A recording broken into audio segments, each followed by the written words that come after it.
السلام علیکم۔ 1927 میں جارج لیمارٹرے نامی ایک ماہر فلکیات نے ایک بڑا خیال پیش کیا۔ انہوں نے کہا کہ بہت عرصے پہلے کائنات صرف ایک نقطے کے طور پر شروع ہوئی تھی۔ ان کے بیان کے مطابق کائنات جتنی اب ہے یہ اس سے مزید پھیلتی چلی جائے گی۔ اللہ تعالیٰ قرآن پاک میں فرماتے ہیں، آسمان کو ہم نے اپنے ہاتھوں سے بنایا اور یقیناً ہم کشادگی کرنے والے ہیں۔ جارج کی اس تھیوری کو بگ بینگ تھیوری کا نام دیا گیا۔ آج سے ہم ایک ایسی سیریز کا آغاز کرنے جا رہے ہیں جس میں ہم جانیں گے کہ یہ کائنات کیسے بنی، اس کائنات کو بنانے والا کون ہے اور اس کائنات میں تمام مخلوق جو بستی ہے اس کا سفر کہاں سے شروع ہوا ہے اور کہاں پہ ختم ہوگا۔ اس کے ساتھ ساتھ قرآن پاک میں موجود وہ باتیں جو کہ ہمارے روزمرہ کی زندگی سے ریلیٹ کرتی ہیں ان کے بارے میں جانیں گے۔ مجھے امید ہے کہ آپ اس سیریز میں میرا ساتھ ضرور دیں گے۔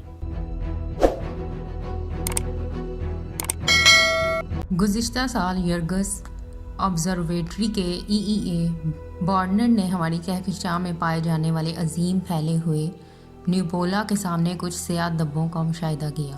ہارورڈ یونیورسٹی کے بارڈ جے باک نے دھول اور گیس کے ان مبہم گلوبولز کی تحقیق کی ہے۔ ان کے پاس سورج کی کمیت اور سورج کو قریب ترین ستارے کے درمیان خلا کے طول و عرض کے بارے میں ہے۔ پرنسٹن یونیورسٹی کے جونیئر نے دکھایا ہے کہ اگر خلا میں دھول اور گیس کی بڑی مقدار موجود ہے تو انہیں پڑوسی ستاروں کی روشنی سے ایک ساتھ دھکیلنا چاہیے۔ بالآخر جب دھول کے ذرات کافی حد تک کمپریس ہو جاتے ہیں تو اس میں کشش ثقل کو پورے میس کو ختم کر دینا چاہیے اور اس کے اندرونی حصے میں دباؤ اور درجہ حرارت ستارے کے تھرمونیئر کلیئر رد عمل کو شروع کرنے کے لیے کافی ہونا چاہیے۔ اللہ تعالیٰ قرآن پاک میں فرماتے ہیں، عنقریب ہم ان کو اپنی نشانیاں کائنات میں اور ان کے ذات میں دکھائیں گے، یہاں تک کہ ان پر واضح ہو جائے کہ یہ قرآن واقعی حق ہے۔ کیا یہ کافی نہیں کہ آپ کا رب ہر چیز پر گواہ ہے؟ قرآن پاک سینکڑوں چیزوں کے بارے میں بتاتا ہے جو 1400 سال پہلے جب نازل ہوا تو معلوم نہیں تھا، لیکن وہ حال ہی میں سائنسی طور پر ثابت ہوئے ہیں۔ ان میں سے کچھ دا بگ بینگ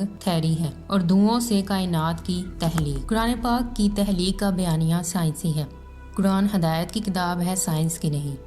اللہ کا کلام ہونے کے ناطے اسے سائنس یا کسی دوسرے ذرائع سے تصدیق کی ضرورت نہیں ہے۔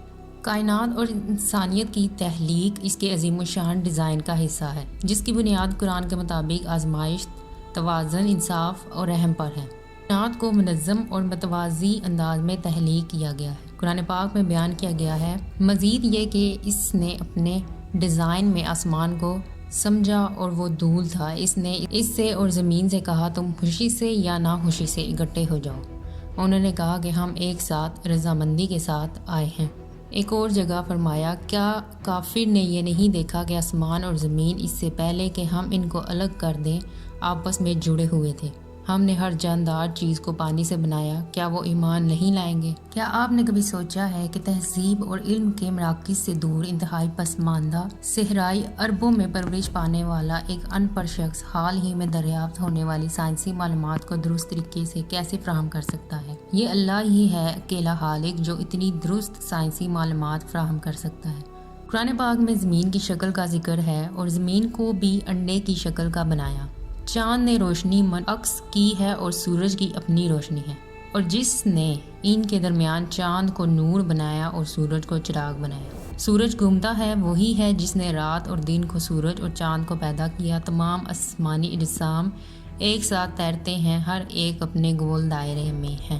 جیسا کہ یہ تمام باتیں سائنس نے ثابت کی ہیں کہ سورج، چاند اور باقی تمام سیارے اپنے اپنے مدار میں گردش کرتے ہیں اور ایک دوسرے کو پکڑ نہیں سکتے، جبکہ یہ باتیں 1400 سال پہلے قرآن پاک میں لکھ دی گئی ہیں۔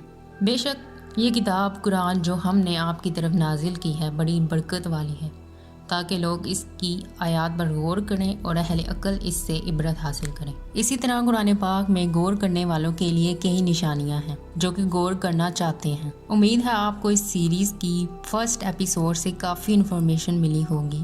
اس سے آگے ہم مزید آپ کے ساتھ کئی ایپیسوڈز کو شیئر کریں گے جس میں ہم قرآن میں موجود ہماری زندگی کو گزارنے کی طریقے اور اس کائنات میں آنے والا پہلا انسان سے لے کر آخری انسان تک کے تمام حقائق جانیں گے۔